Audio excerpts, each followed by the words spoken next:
गुरु पंथ ਦੀਆਂ ਅਸੀਸਾਂ ਦੇ ਪਾਤਰ विद्वान सजनों ते होर एकत्र होए गुरु प्यारिओ, वाहिगुरू जी का खालसा वाहिगुरू जी की फतेह। अज दा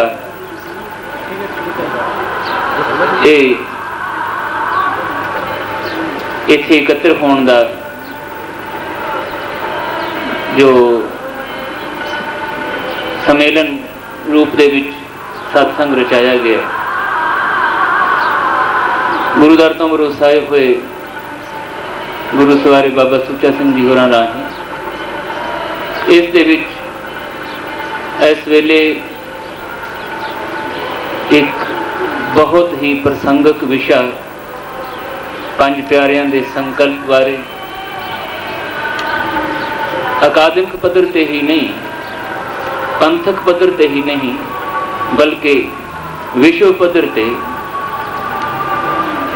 इस विषय की विचार, इस विषय बारे जानकारी, इस विषय बारे संसार के सामने गुरु सिद्धांत ते गुरु युक्त की रोशनी में प्रगटावा अत्यंत जरूरी।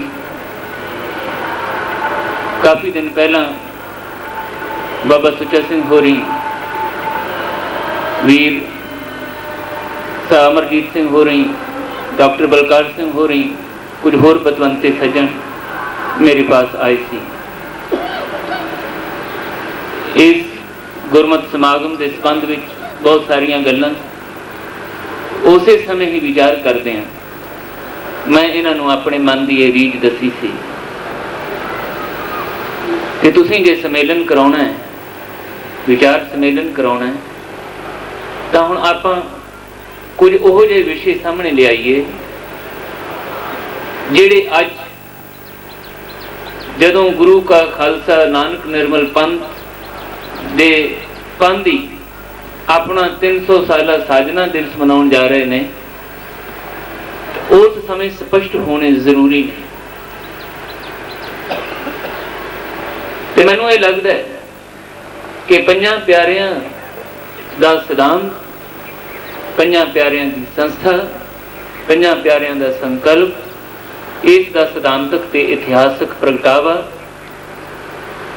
गुरु समय तो ही जिस तरीके नाल हुंदा आया, उसका अज गुरु युक्त दे विच बैठ के स्पष्ट निर्णय अत्यंत जरूरी हो गया।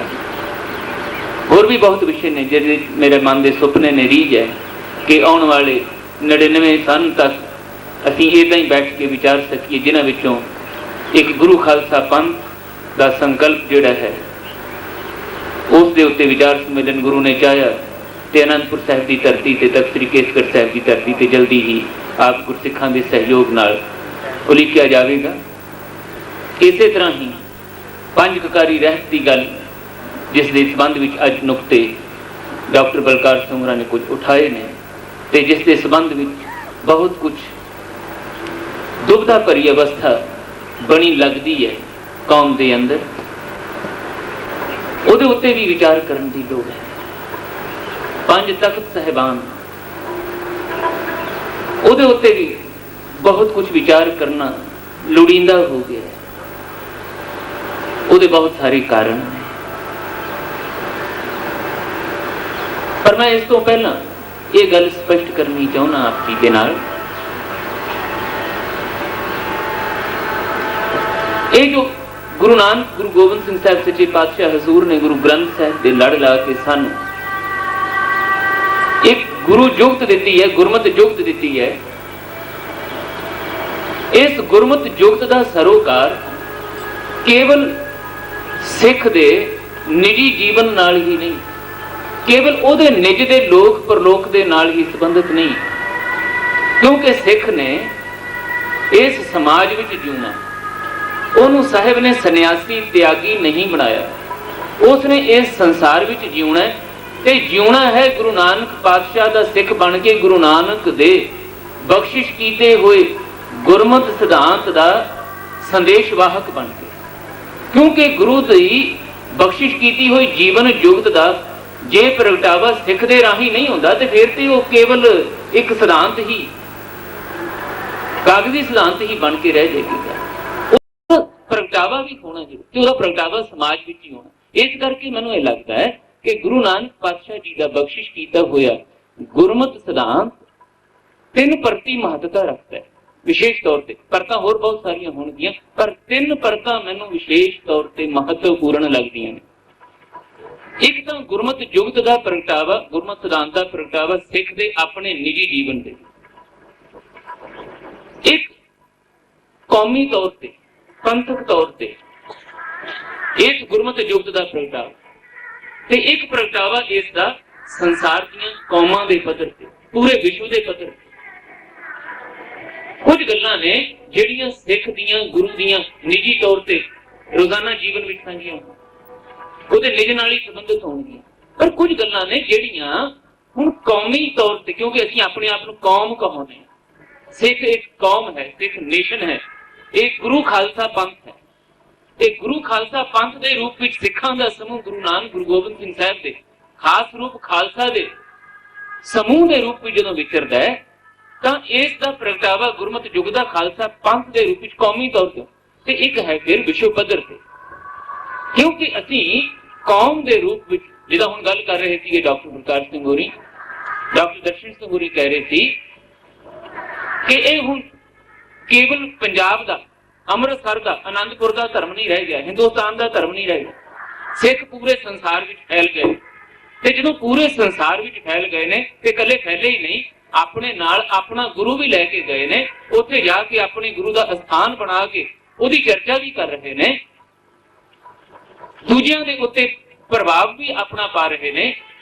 ਜਿਵੇਂ ਗੱਲ ਹੋਈ ਕਿ ਗੁਰੂ ਸਾਰੇ ਯੋਗੀ ਜੀ ਉਹਨਾਂ ਰੰਗ ਤਮਾਸ਼ਿਆਂ ਵਿੱਚ ਵਿਚਰਨ ਵਾਲੇ, ਨਸ਼ਿਆਂ ਦੀ ਦੁਨੀਆ ਵਿੱਚ ਵਿਚਰਨ ਵਾਲੇ, ਪਦਾਰਥਵਾਦੀ ਸਮਾਜ ਵਿੱਚ ਜਾ ਕੇ ਆਪਣੇ ਗੁਰੂ ਦੀ ਗੱਲ ਉਹਨਾਂ ਦੇ ਉੱਤੇ ਪ੍ਰਭਾਵਿਤ ਕਰਨਾ ਤੇ ਉਹਨਾਂ ਨੂੰ ਉਸ ਨਸ਼ਿਆਂ ਦੀ, ਪਦਾਰਥਵਾਦੀ ਰੋਜ਼ਾਨਾ ਜ਼ਿੰਦਗੀ ਵਿੱਚੋਂ ਕੱਢ ਕੇ ਗੁਰੂ ਵਾਲੀ ਜੁਗਤ ਵਾਲੇ ਪਾਸੇ ਉਹਨਾਂ ਨੂੰ ਲਾ ਲਿਆ। ਇਹਦਾ ਮਤਲਬ ਇਹ ਹੋਇਆ ਕਿ ਵਿਸ਼ਵ ਪੱਧਰ ਤੇ ਇਸ ਗੁਰੂ ਨਾਨਕ ਪਾਤਸ਼ਾਹ ਦੀ ਗੁਰਮਤਿ ਜੁਗਤ ਦਾ ਸੰਸਾਰ ਵੀ ਪ੍ਰਭਾਵ ਕਬੂਲ ਲਿਆ, ਸੰਸਾਰ ਵੀ ਦੇਖ ਰਿਹਾ, ਔਰ ਕੇਵਲ ਦੇਖ ਹੀ ਨਹੀਂ ਰਿਹਾ। ਔਰ ਉਹ ਦੇਖਣ ਦੀ ਜਿਹੜੀ ਗੱਲ ਹੈ ਉਹ ਕੇਵਲ ਇੱਕ ਪੱਖੀ ਨਹੀਂ ਹੈ, ਕੋਈ ਇਸ ਨੂੰ ਉਤਸੁਕਤਾ ਦੀ ਦ੍ਰਿਸ਼ਟੀ ਨਾਲ ਦੇਖ ਰਿਹਾ, ਕੋਈ ਇਸ ਨੂੰ ਸਤਿਕਾਰ ਦੀ ਦ੍ਰਿਸ਼ਟੀ ਨਾਲ ਦੇਖ ਰਿਹਾ, ਕੋਈ ਇਸ ਨੂੰ ਈਰਖਾ ਦੀ ਦ੍ਰਿਸ਼ਟੀ ਨਾਲ ਵੀ ਦੇਖ ਰਿਹਾ, ਬੇਗਾਨਿਆਂ ਦੀ ਦ੍ਰਿਸ਼ਟੀ ਨਾਲ ਵੀ ਦੇਖ ਰਿਹਾ। ਉਹਨਾਂ ਨੂੰ ਇਹ ਲੱਗਦਾ ਵੀ ਹੈ ਕਿ ਇਹ ਜਿਹੜੀ ਗੱਲ ਗੁਰੂ ਨਾਨਕ ਗੁਰੂ ਗੋਬਿੰਦ ਸਿੰਘ ਸਾਹਿਬ ਮਹਾਰਾਜ ਦੀ ਜੁਗਤ ਦੀ ਹੈ, ਇਹ ਜਿਸ ਤਰੀਕੇ ਨਾਲ ਅੱਜ ਦੂਜੀਆਂ ਕੌਮਾਂ ਨੂੰ, ਸਾਡੀਆਂ ਕੌਮਾਂ ਨੂੰ ਪ੍ਰਭਾਵਿਤ ਕਰ ਰਹੀ ਹੈ, ਤਾਂ ਉਸ ਵੇਲੇ ਉਹਨਾਂ ਕੌਮਾਂ ਦੇ ਪੀਰਾਂ ਪੈਗੰਬਰਾਂ ਨਾਲ ਜੁੜੇ ਹੋਣ ਕਰਕੇ, ਇੱਕ ਮਨੁੱਖੀ ਬਿਰਤੀ ਦੇ ਧਾਰਨੀ ਹੋਣ ਕਰਕੇ ਉਹਨਾਂ ਦੇ ਲਈ ਈਰਖਾ ਦਾ ਬਾਇਸ ਬਣਦੀ, ਔਰ ਉਹ ਯਤਨ ਕਰਦੇ ਨੇ ਗਾਹੇ ਬਗਾਹੇ ਕਿ ਇਹ ਗੁਰੂ ਨਾਨਕ ਗੁਰੂ ਗੋਬਿੰਦ ਸਿੰਘ ਪਾਤਸ਼ਾਹ ਦੀ ਜਿਹੜੀ ਗੁਰਮਤਿ ਜੁਗਤ ਹੈ, ਇਸ ਨੂੰ ਇਸ ਢੰਗ ਨਾਲ ਉਹ ਪੇਸ਼ ਕੀਤਾ ਜਾਵੇ ਜਿਹਦੇ ਨਾਲ ਇਹ ਆਪਣੇ ਸ਼ੁੱਧ ਸਰੂਪ ਵਿੱਚ ਨਜ਼ਰ ਨਾ ਆਵੇ, ਬਲਕਿ ਮਿਲਾਵਟ ਵਾਲੇ ਰੂਪ ਵਿੱਚ ਨਜ਼ਰ ਆਵੇ, ਤੇ ਅਸੀਂ ਇਹਨਾਂ ਨੂੰ ਕਹਿ ਸਕੀਏ ਕਿ ਤੁਸੀਂ ਸਾਡੇ ਨਾਲੋਂ ਚੰਗੇ ਨਹੀਂ ਹੋ, ਤੁਹਾਡਾ ਸਿਧਾਂਤ ਸਾਡੇ ਨਾਲੋਂ ਚੰਗਾ ਨਹੀਂ ਹੈ, ਸਾਡਾ ਸਿਧਾਂਤ ਹੀ ਸ੍ਰੇਸ਼ਟ ਹੈ। ਇਸ ਰੂਪ ਵਿੱਚ ਮੈਕਲੋਡ ਵਰਗੇ, ਇਸ ਰੂਪ ਦੇ ਵਿੱਚ ਹੋਰ ਈਸਾਈ ਮਿਸ਼ਨਰੀਆਂ ਵਰਗੇ, ਤੇ ਕਈ ਵਾਰੀ ਅਣਜਾਣ ਪੁਣੇ ਵਿੱਚ ਸਾਡੇ ਆਪਣਿਆਂ ਵਿੱਚੋਂ ਵੀ ਕੁਝ ਇਸ ਤਰੀਕੇ ਦੀ ਕਤਾਰ ਵਿੱਚ ਖੜ ਜਾਂਦੇ ਨੇ, ਬੇਗਾਨਿਆਂ ਵਾਂਗ ਜਦੋਂ ਗੱਲ ਕਰਦੇ ਨੇ ਤਾਂ ਉਹ ਇੱਕ ਵੱਖਰੇ ਕਿਸਮ ਦੀ ਦ੍ਰਿਸ਼ਟੀ ਬਣ ਜਾਂਦੀ। ਇਹ ਜਿਹੜਾ ਅੱਜ ਦਾ ਸੰਮੇਲਨ ਹੈ, ਇਸ ਨੂੰ ਆਯੋਜਿਤ ਕਰਨ ਦੀ ਮੇਰੀ ਇੱਕ ਵਿਸ਼ੇਸ਼ ਰੀਝ ਇਸ ਕਰਕੇ ਦਿੱਤੀ ਕਿ ਅੱਜ ਇਸ ਗੁਰਮਤਿ ਜੁਗਤ ਦਾ, ਇਹਦੇ ਸਿਧਾਂਤਾਂ ਦਾ, ਇਹਦੇ ਸਰੋਕਾਰਾਂ ਦੇ ਵੱਖਰੇ ਵੱਖਰੇ ਪੱਖਾਂ ਦਾ ਏਦਾਂ ਗੁਰਮਤਿ ਜੁਗਤ ਵਿੱਚ ਸੰਗਤੀ ਰੂਪ ਵਿੱਚ ਬੈਠ ਕੇ ਵਿਦਵਾਨਾਂ ਵੱਲੋਂ, ਪਤਵੰਤੇ ਸੱਜਣਾ ਵੱਲੋਂ, ਧਰਮੀ ਪੁਰਸ਼ਾਂ ਵੱਲੋਂ ਔਰ ਸਰਗਰਮ ਹੋਏ ਨੇ ਜਿਹੜੇ ਪੰਥ ਦੇ ਵਿੱਚ, ਇਸ ਖੇਤਰ ਵਿੱਚ, ਉਹਨਾਂ ਵੱਲੋਂ ਬੈਠ ਕੇ ਵਿਚਾਰ ਵਟਾਂਦਰਾ ਕਰਨਾ ਅਤ ਜ਼ਰੂਰੀ ਹੋ ਗਿਆ, ਔਰ ਤਿੰਨਾਂ ਪੱਖਾਂ ਤੋਂ ਜ਼ਰੂਰੀ ਹੋ ਗਿਆ। ਨਿੱਜੀ ਤੌਰ ਤੇ, ਕਿਉਂਕਿ ਨਿੱਜੀ ਤੌਰ ਤੇ ਵੀ ਗੁਰੂ ਦਾ ਸਿੱਖ ਅੱਜ ਦੁਬਦਾ ਵਿੱਚ ਨਜ਼ਰ ਆ ਰਿਹਾ, ਉਹਨੂੰ ਪਤਾ ਨਹੀਂ ਲੱਗ ਰਿਹਾ ਕਿ ਮੇਰੇ ਲਈ ਵਿਅਕਤੀ ਵਿਸ਼ੇਸ਼ ਹੈ, ਕਿ ਪੰਜ ਪਿਆਰੇ ਵਿਸ਼ੇਸ਼ ਨੇ, ਗੁਰੂ ਗ੍ਰੰਥ ਸਾਹਿਬ ਮੇਰੇ ਲਈ ਵਿਸ਼ੇਸ਼ ਹੈ, ਗੁਰੂ ਖਾਲਸਾ ਪੰਥ ਮੇਰੇ ਲਈ ਵਿਸ਼ੇਸ਼ ਹੈ, ਸੰਗਤ ਵਿਸ਼ੇਸ਼ ਹੈ, ਕਿ ਕੋਈ ਇੱਕ ਸਾਧੂ ਕਹਾਇਆ ਜਾਣ ਵਾਲਾ ਮੇਰੇ ਲਈ ਵਿਸ਼ੇਸ਼ ਹੈ। ਮੈਂ ਕਿਹਦੇ ਪਿੱਛੇ ਲੱਗਾ, ਕਿਸ ਨੂੰ ਵਿਸ਼ੇਸ਼ ਮੰਨ ਕੇ, ਕਿਸ ਨੂੰ ਸੁਪਰੀਮ ਮੰਨ ਕੇ ਉਹਨੂੰ ਬਣਦਾ ਸਤਿਕਾਰ ਦੇਣ। ਸਿੱਖ ਵੀ ਅੱਜ ਦੁਬਿਧਾ ਵਿੱਚ ਪੈ ਗਏ। ਪੰਜ ਪਿਆਰਿਆਂ ਵਰਗੀ ਜਿਹੜੀ ਸੰਸਥਾ ਜਿਹਦੇ ਅੱਗੇ ਧੰਨ ਗੁਰੂ ਗੋਬਿੰਦ ਸਿੰਘ ਸਾਹਿਬ ਮਹਾਰਾਜ ਵੀ ਨਤਮਸਤਕ ਹੋਏ, ਅੱਜ ਇਸ ਮਿਲਾਵਟ ਦੀ ਦਾ ਵਾਇਸ ਬਣ ਗਈ, ਇੱਕ ਕਾਰਨ ਬਣ ਗਈ। ਉਹ ਵੀ ਇਹਦੇ ਇਸ ਮਿਲਾਵਟ ਦੇ ਵਿੱਚ ਸ਼ਿਕਾਰੀ ਹੋ ਗਈ ਲੱਗਦੀ ਹੈ। ਇਹੀ ਕਾਰਨ ਹੈ ਕਿ ਅੱਜ ਇੱਕ ਬੜਾ ਅਜੀਬੋ ਗਰੀਬ ਤਰਸਯੋਗ ਪੱਖ ਸਾਹਮਣੇ ਆਇਆ। ਇਹ ਤਖਤ ਦੇ ਪੰਜ ਪਿਆਰੇ ਨੇ, ਇਹ ਫਲਾਣੇ ਡੇਰੇ ਦੇ ਪੰਜ ਪਿਆਰੇ ਨੇ, ਇਹ ਫਲਾਣੀ ਜਥੇਬੰਦੀ ਦੇ ਪੰਜ ਪਿਆਰੇ। ਕਿੱਥੇ ਤੇ ਗੁਰੂ ਗੋਬਿੰਦ ਸਿੰਘ ਸਾਹਿਬ ਆਪ ਉਹਨਾਂ ਪੰਜ ਪਿਆਰਿਆਂ ਨੂੰ ਆਪਣਾ ਖਾਸ ਰੂਪ ਦੇ ਕੇ, ਆਪਣੀ ਜੋਤ ਦੇ ਕੇ ਸਾਜਣ ਵਾਲੇ ਉਹਨਾਂ ਦੇ ਸਾਹਮਣੇ ਮੱਥਾ ਟੇਕਦੇ ਨੇ। ਤੇ ਕਿੱਥੇ ਅੱਜ ਉਹੀ ਪੰਜ ਪਿਆਰੇ ਕਿਸੇ ਡੇਰੇ ਦੇ ਪੰਜ ਪਿਆਰੇ ਬਣ ਗਏ ਨੇ, ਕਿਸੇ ਜਥੇਬੰਦੀ ਦੇ ਪੰਜ ਪਿਆਰੇ ਬਣ ਗਏ। ਤੇ ਡੇਰੇ ਦਾ ਜਿਹੜਾ ਮੁਖੀ ਹੈ, ਇਹਦੇ ਜਥੇਬੰਦੀ ਦਾ ਮੁਖੀ ਜਿਹੜਾ ਉਹ ਪੰਜ ਪਿਆਰਿਆਂ ਤੋਂ ਉੱਪਰ ਹੋ ਗਿਆ। ਜਿਹੜਾ ਉਹ ਕੁਝ ਕਹਿੰਦਾ ਉਹ ਪੰਜ ਪਿਆਰਿਆਂ ਨੂੰ ਉਸ ਤਰੀਕੇ ਨਾਲ ਕਰਨਾ ਪੈਂਦਾ। ਜਿਹੜੀ ਰਹਿਤ ਮਰਜ਼ਾਦਾ ਉੱਥੋਂ ਲਾਗੂ ਹੁੰਦੀ ਹੈ ਉਹ ਪੰਜ ਪਿਆਰਿਆਂ ਨੂੰ ਉੱਥੇ ਦੱਸਣੀ ਪੈਂਦੀ ਹੈ। ਸਿਧਾਂਤ ਉਹ ਦੱਸਣਾ ਪੈਂਦਾ, ਬਾਣੀਆਂ ਦੇ ਬਾਰੇ ਉਹ ਦੱਸਣਾ ਪੈਂਦਾ ਪੰਜ ਪਿਆਰਿਆਂ ਨੂੰ ਜਿਹੜਾ ਉਸ ਸਥਾਨ ਤੋਂ ਚੱਲ ਰਿਹਾ। ਹੁਣ ਪੰਜ ਪਿਆਰੇ ਜਿਨ੍ਹਾਂ ਅੱਗੇ ਗੁਰੂ ਵੀ ਨਤਮਸਤਕ ਹੁੰਦਾ ਹੈ, ਅੱਜ ਉਹ 2 ਨੰਬਰ ਤੇ ਆਗੇ ਲੱਗਦਾ। ਔਰ ਫਿਰ ਪੰਜ ਪਿਆਰਿਆਂ ਦਾ ਆਪਸ ਵਿੱਚ ਹੀ ਇਸ ਪੱਖੋਂ ਟਕਰਾਓ ਹੁੰਦਾ ਲੱਗਦਾ ਪਿਆ। ਮੇਰੇ ਕੋਲ ਬਹੁਤ ਸਾਰੇ ਗੁਰੂ ਕੇ ਸਿੱਖਾਂ ਦੇ ਇਸ ਤਰ੍ਹਾਂ ਦੇ ਵਲਵਲੇ ਰੋਜ਼ ਆਉਂਦੇ ਕਿ ਸਿੰਘ ਸਾਹਿਬ ਅਸੀਂ ਅੰਮ੍ਰਿਤ ਛਕਿਆ ਸੀ, ਫਲਾਣੀ ਜਗ੍ਹਾ ਤੋਂ ਛਕਿਆ ਸੀ, ਫਲਾਣੀ ਜਗ੍ਹਾ ਤੇ ਪੰਜ ਪਿਆਰਿਆਂ ਕੋਲੋਂ ਜਦੋਂ ਅਸੀਂ ਅੰਮ੍ਰਿਤ ਛਕਿਆ ਉਹਨਾਂ ਨੇ ਇਹ ਰਹਿਤ ਦਿਰੜ ਕਰਾਈ। ਪਰ ਸਾਡੇ ਹੀ ਕਿਸੇ ਦੇ ਪਤੀ ਨੇ ਕਿਸੇ ਦੂਜੀ ਜਗ੍ਹਾ ਤੋਂ ਛਕਿਆ ਹੁੰਦਾ, ਕਿਸੇ ਦੀ ਪਤਨੀ ਨੇ ਦੂਜੀ ਜਗ੍ਹਾ ਤੋਂ ਛਕਿਆ ਹੁੰਦਾ, ਕਿਸੇ ਦੇ ਭਰਾ ਨੇ, ਕਿਸੇ ਦੀ ਭੈਣ ਨੇ, ਕਿਸੇ ਦੇ ਪਿਤਾ ਨੇ, ਕਿਸੇ ਦੇ ਪੁੱਤਰ ਨੇ ਦੂਜੀ ਜਗ੍ਹਾ ਤੋਂ ਛਕ ਲਿਆ। ਉਹਨਾਂ ਨੇ ਉੱਥੋਂ ਛਕਿਆ ਪੰਜ ਪਿਆਰਿਆਂ, ਉਹਨਾਂ ਨੇ ਕੁਝ ਹੋਰ ਰਹਿਤ ਦੱਸਤੀ, ਇੱਥੋਂ ਦੇ ਪੰਜ ਪਿਆਰਿਆਂ ਨੇ ਕੁਝ ਹੋਰ ਰਹਿਤ ਦੱਸਤੀ। ਉਹ ਵਿਚਾਰੇ ਘਰ ਵਿੱਚ ਹੀ ਟਕਰਾਓ ਵਿੱਚ ਆ ਗਏ। ਉਹ ਕਹਿੰਦੇ ਤੁਹਾਡੀ ਰਹਿਤ ਜਿਹੜੀ ਦੱਸੀ ਹੈ ਗਲਤ ਹੈ। ਉਹ ਕਹਿੰਦੇ ਨਹੀਂ, ਜਿਹੜੀ ਤੁਹਾਡੀ ਰਹਿਤ। ਹੁਣ ਇੱਕ ਪਾਸੇ ਤੇ ਹੁਕਮ ਇਹ ਹੈ ਕਿ ਪੰਜ ਪਿਆਰੇ ਇਹ ਗੁਰੂ ਸਰੂਪ ਨੇ, ਜੋ ਕੁਝ ਉਹ ਗੁਰੂ ਗ੍ਰੰਥ ਸਾਹਿਬ ਦੀ ਹਜ਼ੂਰੀ ਦੇ ਵਿੱਚ ਰਹਿਤ ਮਰਿਆਦਾ ਦੱਸ ਦੇਣ, ਉਹਨੂੰ ਐਜ਼ ਸੱਚ ਤੁਸੀਂ ਪ੍ਰਵਾਨ ਕਰਕੇ ਉਹਦੇ ਅਨੁਸਾਰ ਜਿਉਣਾ। ਹੁਣ ਇੱਕੋ ਹੀ ਘਰ ਦੇ ਵਿੱਚ, ਇੱਕੋ ਹੀ ਪਰਿਵਾਰ ਦੇ ਵਿੱਚ ਵੱਖਰੇ ਵੱਖਰੀ ਜਗ੍ਹਾ ਤੋਂ ਗੁਰੂ ਗੋਬਿੰਦ ਸਿੰਘ ਸਾਹਿਬ ਸੱਚੇ ਪਾਤਸ਼ਾਹ ਦਾ ਬਖਸ਼ਿਸ਼ ਕੀਤਾ ਹੋਇਆ ਖੰਡੇ ਬਾਟੇ ਦਾ ਪਾਹੁਲ ਛਕਣ ਤੋਂ ਬਾਅਦ ਇੱਕ ਪਰਿਵਾਰ ਦੇ ਵਿੱਚ ਦੁਬਿਧਾ ਪੈਦਾ ਹੋ ਗਈ। ਹੁਣ ਸਾਰਿਆਂ ਵਾਸਤੇ ਬੰਧਨ ਇਹ ਹੈ ਕਿ ਉਹਨਾਂ ਨੇ ਪੰਜ ਪਿਆਰਿਆਂ ਦਾ ਹੁਕਮ ਮੰਨਣਾ ਹੈ, ਲੇਕਿਨ ਇੱਕ ਘਰ ਦੇ ਵਿੱਚ ਵੱਖਰੇ ਵੱਖਰੇ ਪੰਜ ਪਿਆਰਿਆਂ ਵੱਲੋਂ ਵੱਖਰਾ ਵੱਖਰਾ ਹੁਕਮ ਇੱਕੋ ਹੀ ਛੱਤ ਦੇ ਥੱਲੇ ਰਹਿ ਕੇ ਇੱਕੋ ਸਮੇਂ ਤੇ ਕਿਵੇਂ ਮੰਨਣ, ਉਹਦੇ ਵਿੱਚ ਇੱਕ ਖਾਸ ਕਿਸਮ ਦਾ ਤਕਰਾਰ, ਖਿੱਚੋਤਾਣ ਜੀ ਪੈਦਾ ਹੁੰਦੀ ਅੱਜ ਨਜ਼ਰ ਆ ਰਹੀ ਹੈ। ਫਿਰ ਇੱਥੇ ਹੀ ਬਸ ਨਹੀਂ, ਇਸ ਤੋਂ ਵੀ ਅੱਗੇ ਪੰਜ ਪਿਆਰਿਆਂ ਦਾ ਤੇ ਤਖਤਾਂ ਦਾ ਟਕਰਾਓ ਹੁੰਦਾ ਵੀ ਨਜ਼ਰ ਆ ਰਿਹਾ। ਇੱਕ ਪਾਸੇ ਅਸੀਂ ਇਹ ਕਹਿੰਦੇ ਜੀ ਕਿ ਸ੍ਰੀ ਅਕਾਲ ਤਖਤ ਸਾਹਿਬ ਤੋਂ ਪੰਥ ਪ੍ਰਵਾਨਿਤ ਰਹਿਤ ਮਰਿਆਦਾ ਜਿਹੜੀ ਹੈ ਉਹ ਹੀ ਸਾਰੇ ਗੁਰੂ ਖਾਲਸਾ ਪੰਥ ਵਿੱਚ ਲਾਗੂ ਹੋਣੀ ਚਾਹੀਦੀ ਹੈ।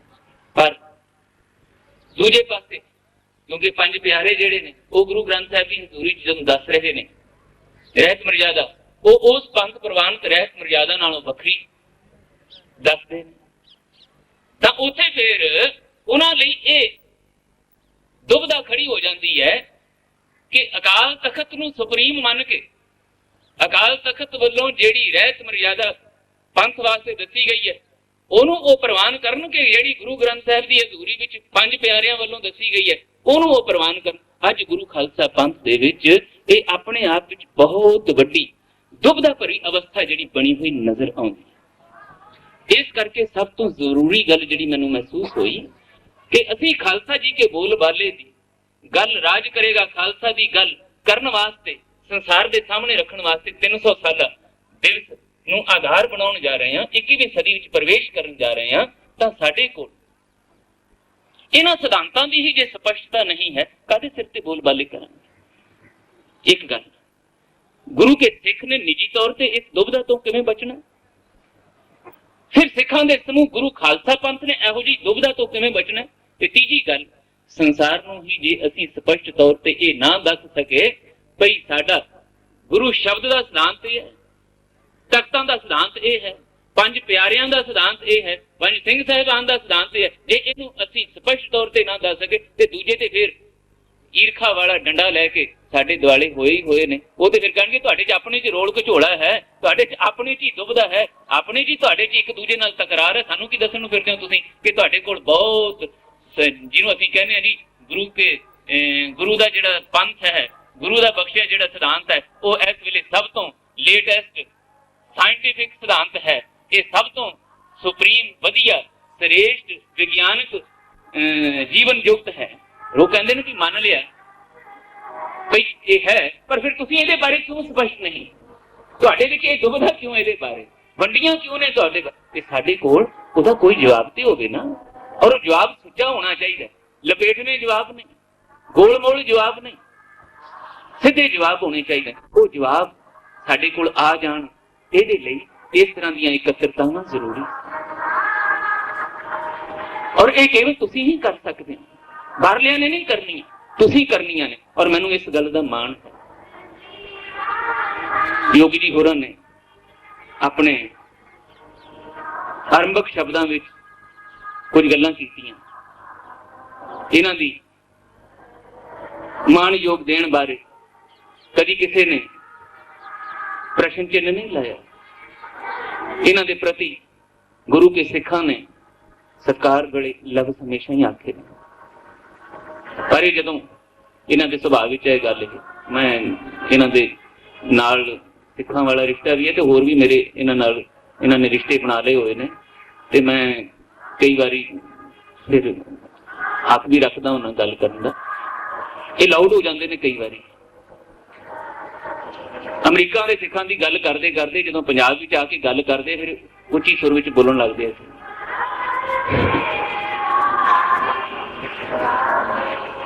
पर मैं इन्हां नूं कहना चाहुंदा भी ये तुसीं इदां ना करिया करो जी। बहुत बख्शिश है इत्थों दे गुरु के सिखां ते। अमरीका विच तुसीं गुरु दे बाणी दा प्रचार कीता, तुहाडे कोलों गुरु ने सेवा लै लई, तुसीं आप ही कहने हो कि मेरे मोढियां ते गुरु रामदास सच्चे पातशाह ने हथ रखिया, ते ये हो गई मेरे को। योगी हरभजन सिंह वर्गे कई इस संसार विच आए ते आके तुर जाने हैं। 4 दिन अपनी नौबत चले बजाए, ये ते गुरु रामदास साहब के चरणों तुसीं झाड़ू दिता, उत्थे जाके नक रगड़दे अरदासां करदे ते साहब ने तुहाडे उत्ते मेहरां दा मींह भरा के तुहानूं अपना ढाडी थाप के ये सेवा तुहाडे कोलों लै लई, ते अज ये बाणियां वाले सिंह इस रूप दे विच तुहानूं माण दे रहे ने, ते धन गुरु रामदास साहब दा माण है। पर इस माण दे विच उस वेले वाधा होना जदों समुचे पंथ नूं एक रूप विच देखोगे। इथों ही गए हो तुसीं, ये मूल धुरा है गुरसिੱਖੀ दा, गुरु रामदास साहब दा घर अमृतसर ये धुरा है। इत्थे जिहड़े रोज झाड़ू देण वाले ने तुहाडे वांग ही, उन्हां ते भी बड़ी बख्शिश है सतगुरु दी। एवें ना आख्या करो कि इत्थों दे सिखां नूं सिੱਖੀ नहीं पता, जां इत्थों दे सिੱਖ कच्चे ने। ये कचाई ते हर जगह ते ही हुंदी है, मनुखी बिरतियां दी कचाई हर जगह ते ही हुंदी है। पर गुरु रामदास साहब दे, धन गुरु नानक साहब, गुरु गोबिंद सिंह साहब महाराज दे बख्शे निवाजे सिੱਖ इत्थे बहुत ने, नाम रसीए सिमरन करने वाले इत्थे भी बहुत ने। इन्हां दे अंदर तड़प है, ते इस तड़प का प्रगटावा गाहे बगाहे हुंदा आ रहा है। इत्थे भी अज कमादां दे विच सड़कां ते गुरु दे नाम ते, पंथ दे नाम ते, पंथ की चढ़दी कला दे नाम ते अपने आप नूं कुर्बान करने वाले अज भी हजारां की गिणती देखे जा सकते हैं। और मैं ते रोज विचरदा, रोज पिंडां विच जाना, मेरे ते आंसू नहीं सुकदे। उन्हां नौजवानों नूं जदों मैं देखदा जिहड़े गलवकड़ियां पा पा के मैनूं ये कहंदे ने सिंह साहब फिर कदों आउणा है।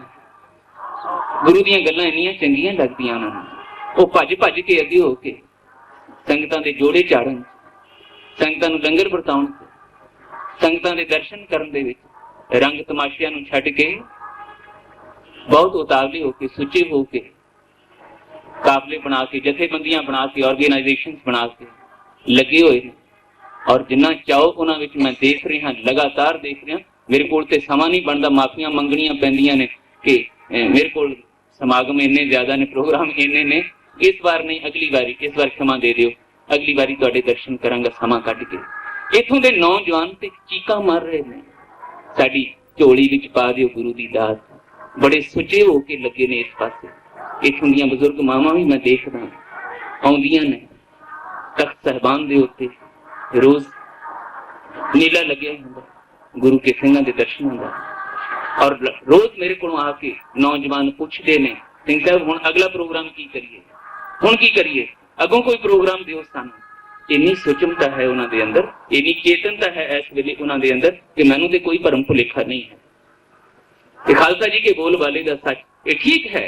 बहुत गल्लां अजे भी दुबदा दे पद्धर ते हन, अजे भी उन्हां दी पकड़ विच नहीं आ रही।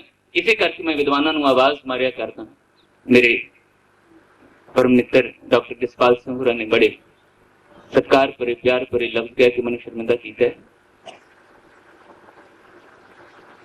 मेरी अपनी कोई नहीं होता। ये ते तुसीं ही असीसां दे के इस पासे उंगली पकड़ के लाया ते उसे तुहाडे प्यार विच तुहाडीआं असीसां सदका तुहानूं गुरु दे नाम ते वास्ता पा के कदी कदाई जी करदा है आवाज़ां मार के इदां मिल बैठण नूं, तां कि ये जिहड़े नौजवान अज और पिछली 60-70 साल की खड़ोत बाद उकताए हुए चाहते ने अपने गुरु के विरसे के वारिस बनना। वो जो वारिस बनने वास्ते तुरना चाहते हैं तो उन्होंने को बहुत सारिया गल्लां की स्पष्टता नहीं है। तो उन्होंने जो गुमराह करने वाले पद्धर से कुछ व्यापारी वृत्तियां वाले बाणा धारण करके उन्होंने भुलेखियां विच पाउण दा यतन करदे तो मैनूं थोड़ा दुख हुंदा है। ते जदों ओहदी गल करन दी कोशिश करदा बहुत सारियां अपमान भरियां कबूल वालियां गल्लां मैनूं भी झोली पवाउणियां पैंदियां ने, पर मैनूं फिर भी संतुष्टि है कि तुसीं विद्वान सज्जन गाहे बगाहे उस आवाज़ नूं प्यार सत्कार भरिया हुंगारा दिंदे हो। ते मैनूं ये गल यकीनन तौर ते कहण दा अधिकार है, मान नाल कहण दा अधिकार है कि श्री अकाल तख्त साहिब की सेवा निभाउंदे हैं। तुसीं विद्वानां ने बहुत शिद्दत नाल बहुत सुचे चाव नाल मेरियां दित्तियां होईयां आवाज़ां नूं हुंगारा भरिया है। अगे विच नजर आउंदी सी, विद्वानां विच धार्मिक श्रेणी विच विच नजर आउंदी सी, एक दूजे दे प्रति कुछ तुकां एवं बोल बोल के एक दूजे के प्रति तिरस्कार का प्रगटावा हुंदा नजर आउंदा सी। पढ़ियां लिखियां दे बारे धार्मिक खेत्र विच विचरण वाले सारे नहीं, काफी सज्जन इस तरह दी तुकां बोलदे कि ये देख बड़िया मूर्ख आखी है जिस लब लोभ अहंकार, इस तरह दी तुकां पढ़ के विद्वानां दा तिरस्कार करने की कोशिश की जाती सी। ते विद्वानां दे खेत्र विच भी बहुती वारी धार्मिक श्रेणी नूं मान भरे अपनात भरे तरीके नाल गल नाल लाउण दी अवस्था नजर नहीं सी आउंदी, वातावरण नजर नहीं सी आउंदा। पर पिछले लगातार काफी सालों तो मैनूं ये मान भरिया सच प्रगट करने दे विच खुशी है, संतुष्टि है कि गुरु दे सिख कहाउण वाले विद्वानां ने केवल अपने आप नूं यूनीवर्सिटियां दीयां क्लासां तक ਜਾਂ ਆਪਣੇ ਵਿਭਾਗਾਂ तक ही सीमित नहीं रखिया, बल्कि उन्होंने धन गुरु नानक पातशाह के सिख होने का फखर अपने अंदर महसूस करते हैं, अपने आप को संगतां के रूबरू लिया है। उन्होंने गुरु सिद्धांत दीयां गल्लां केवल अपनियां नाल ही नहीं कीतियां, जेड़े बेगाने बन के विच दे खड़ के गुरु नानक पातशाह के सिद्धांत के प्रति ईर्खा वाले लफ्ज बोलते सी, उन्हों के नाल भी जूझे ने जाके अमरीका वर्गी धरती से जूझे ने जाके और बहुत कुछ उन्होंने मान योग दिखे। ऐसे ही संतुष्टि भरे वातावरण विचों मैं ये गल बाबा सुच्चा सिंह होरां जी नाल कीती सी कि तुसीं इत्थे अपने इस स्थान ते जिहड़ा तुसीं गुरु दे नाम ते रचा गुरु दे सिखां वास्ते बनाया है, उत्थे तुसीं विद्वानां नूं बुलाउण दी फिरत पाई हुई है। तुहाडे ते भी बड़े प्रश्न चिन्ह लगे ने, कुदरती हुंदा है, भावें ऊणताइयां भी रह जाण, भावें गलतफहमियां भी पैदा हो जाण, पर जे अंदर सुच्चा जिहा चाव है तां फिर उहदे विचों खूबसूरत बहुत कुछ कुछ निकलण दीयां संभावनावां हुंदियां ने। इसे कर तुसीं ये 5 प्यारियां दे संकल्प ते विद्वानां नूं आवाज़ मार के ये सैमीनार करो। इन्हां दा धन्नवाद है। इन्हां ने इस गल नूं बहुत प्यार नाल कबूल कीता और कबूल ही नहीं कीता बल्कि बहुत शिद्दत नाल तुहानूं आवाज़ मारी। ते मैनूं इस गल दे विच बड़ी संतुष्टि है कि यूनीवर्सिटी दे कालजां दे ते गुरु खालसा पंथ विच विचरण वाले तुसीं सिख विद्वानां ने, स्थापित सिख विद्वानां ने समां कढिया।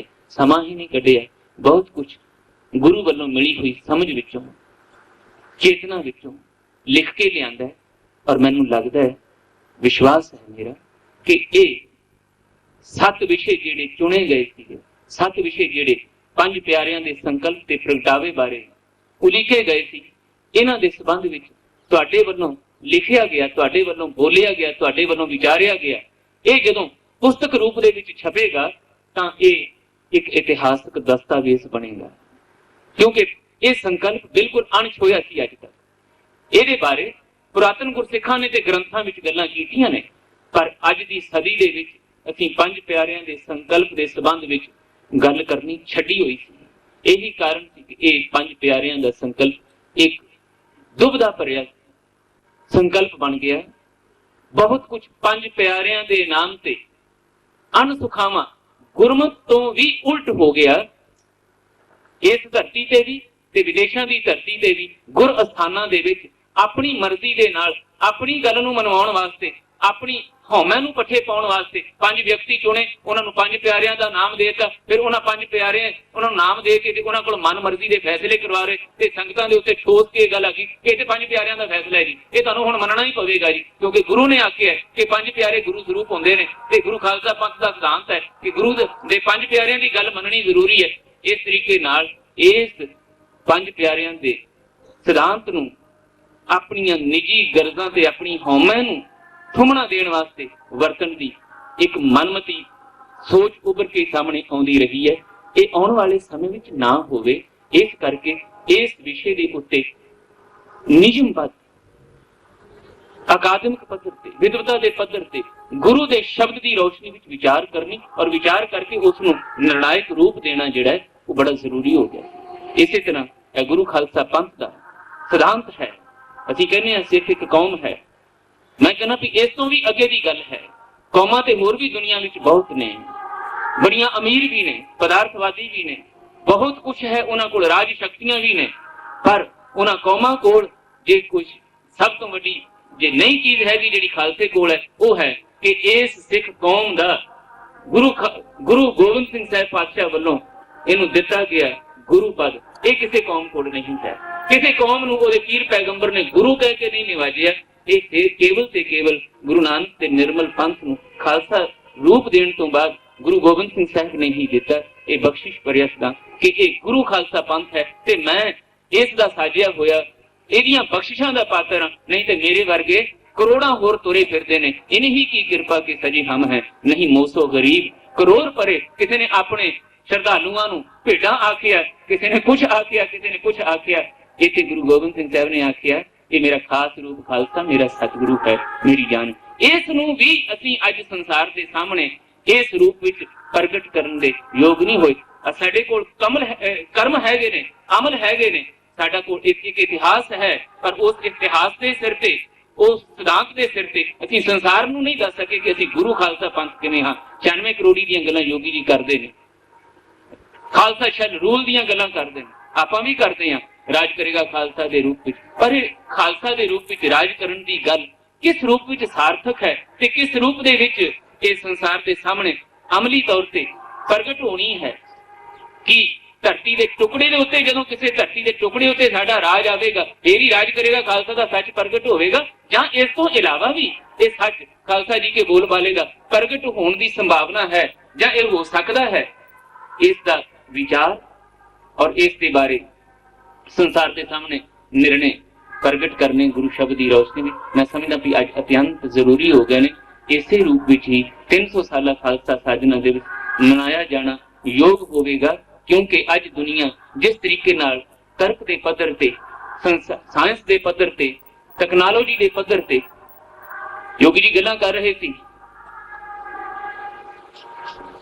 साइंस दियां, ਉਹ ਟੈਕਨੋਲੋਜੀ ਦੀ ਟਰਮ ਦੇ ਵਿੱਚ ਗੱਲਾਂ ਕਰਦੇ ਸੀ ਕਿ ਉਹ ਹੁਣ ਇੱਕ ਨਾਮ ਕਿਹੜਾ ਦੱਸਿਆ ਸੀ ਇਹਨਾਂ ਨੇ, ਉਹ ਸਨ, ਉਹਦੇ ਵਿੱਚ ਉਹ ਧੁਰਾ ਜਿਹੜਾ ਹੈ ਉਹ ਘੁੰਮ ਗਿਆ ਹੈ ਤੇ ਹੁਣ ਇਸ ਤਰੀਕੇ ਨਾਲ ਇਹ ਸਾਰਾ ਕੁਝ ਹੋਣਾ ਹੈ। ਹੁਣ ਇਸ ਪੱਧਰ ਦੇ ਉੱਤੇ ਜਦੋਂ ਸੰਸਾਰ ਗੱਲਾਂ ਕਰਦਾ ਹੈ ਤਾਂ ਫਿਰ ਆਪਾਂ ਗੁਰੂ ਖਾਲਸਾ ਪੰਥ ਕਹਾਉਣ ਵਾਲੇ ਗੁਰੂ ਸ਼ਬਦ ਦੀਆਂ ਗੱਲਾਂ ਨੂੰ ਉਸੇ ਹੀ ਪੱਧਰ ਤੇ ਜੇ ਨਹੀਂ ਪ੍ਰਗਟ ਕਰਾਂਗੇ ਤਾਂ ਫਿਰ ਇਹ ਖਾਲਸਾ ਜੀ ਕੇ ਬੋਲਬਾਲੇ ਦੀ ਗੱਲ ਔਰ 10 ਕਦਮ ਸੰਸਾਰ ਤੋਂ ਅੱਗੇ ਹੋ ਕੇ 21ਵੀਂ ਸਦੀ ਵਿੱਚ ਤੁਰਨ ਦੀ ਗੱਲ ਕਿਵੇਂ ਕਰਾਂਗੇ।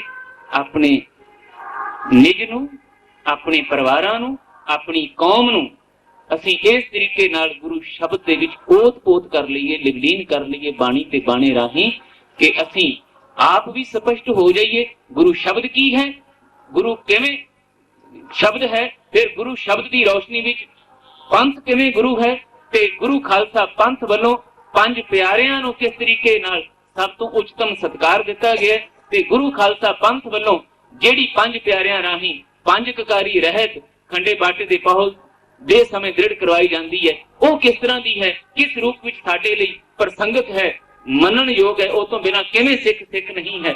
ਇਹ ਗੱਲਾਂ ਅਸੀਂ ਆਪਣੇ ਵਿੱਚ ਵੀ ਸਪਸ਼ਟ ਕਰ ਲਈਏ ਤੇ ਉਸ ਸਪਸ਼ਟਤਾ ਨੂੰ ਸੰਸਾਰ ਸਾਹਮਣੇ ਵੀ ਲਿਆਈਏ ਔਰ ਸਭ ਤੋਂ ਜ਼ਰੂਰੀ ਆਪਣੇ ਆਉਣ ਵਾਲੇ ਕੌਮ ਦੀ ਚੜ੍ਹਦੀ ਕਲਾ ਦੇ ਵਾਰਿਸ ਉਹਨਾਂ ਨੂੰ ਇਸ ਦੁਬਿਧਾ ਤੋਂ ਉੱਪਰ ਉਠਾ ਕੇ ਸਪਸ਼ਟ ਲੀਹਾਂ ਦੇ ਕੇ ਉਹਨਾਂ ਨੂੰ 21ਵੀਂ ਸਦੀ ਦੇ ਚੜ੍ਹਦੀ ਕਲਾ ਦੇ ਵਾਰਿਸ ਬਣਾਉਣ ਦੇ ਯੋਗ ਕਰ ਸਕੀਏ। ਬਸ ਇਸ ਰੀਝ ਨਾਲ ਉਲੀਕਿਆ ਗਿਆ ਇਹ ਅੱਜ ਦਾ ਸੰਮੇਲਨ ਗੁਰੂ ਕਿਰਪਾ ਕਰੇ ਸੱਚਮੁੱਚ ਹੀ ਸਾਨੂੰ ਗੁਰੂ ਦੇ ਹੋਰ ਨੇੜੇ ਕਰਕੇ ਗੁਰੂ ਦੇ ਖਾਸ ਰੂਪ ਖਾਲਸਾ ਬਣਨ ਵਿੱਚ ਸਹਾਈ ਹੋ ਜਾਏ। ਇਹ ਮੇਰੀ ਅਰਦਾਸ ਹੈ। ਆਉਣ ਵਾਲੇ 3 ਦਿਨਾਂ ਵਿੱਚ ਗੁਰੂ ਕਿਰਪਾ ਕਰਨ ਤੁਸੀਂ ਵਿਦਵਾਨ ਕਹਾਉਣ ਵਾਲੇ ਸੱਜਣ ਬਾਬਾ ਸੁੱਚਾ ਸਿੰਘ ਜੀ ਹੋਰਾਂ ਰਾਹੀਂ ਇਹ ਕੀਤੇ ਗਏ ਉਦਮ ਉਪਰਾਲੇ ਰਾਹੀਂ ਕੁਝ ਇਸ ਤਰ੍ਹਾਂ ਦੇ ਨਿਰਣੇ ਦੇ ਸਕੂੰ ਕੌਮ ਨੂੰ ਜਿਹੜੇ ਗੁਰੂ ਦੇ ਸ਼ਬਦ ਨੂੰ ਹੋਰ ਸਾਡੀਆਂ ਸੁਰਤੀਆਂ ਵਿੱਚ ਦ੍ਰਿੜ ਕਰਾਉਣ ਵਾਸਤੇ ਸਹਾਈ ਹੋਣ ਔਰ ਇਹਦੇ ਨਾਲ ਤੁਹਾਨੂੰ ਵੀ ਗੁਰੂ ਖਾਲਸਾ ਪੰਥ ਦੀਆਂ ਗੁਰੂ ਗ੍ਰੰਥ ਦੀਆਂ ਅਸੀਸਾਂ ਮਿਲਣ ਤੇ ਤੁਹਾਡਾ ਵੀ ਸਿੱਖ ਰੂਪ ਦੇ ਵਿੱਚ ਵਿਦਵਾਨ ਬਣ ਕੇ ਵਿਚਰਨਾ ਸਫਲ ਹੋ ਸਕੇ। ਇਸ ਅਰਦਾਸ ਨਾਲ ਮੈਂ ਤੁਹਾਡੇ ਇਸ ਮਾਣ ਪਿਆਰ ਲਈ ਤੁਹਾਡਾ ਧੰਨਵਾਦ ਕਰਦਾ। ਭੁੱਲਾਂ ਚੁੱਕਾਂ ਲਿਖੀਆਂ ਫਤਿਹ ਬੁਲਾਓ ਜੀ। ਵਾਹਿਗੁਰੂ ਜੀ ਕਾ ਖਾਲਸਾ।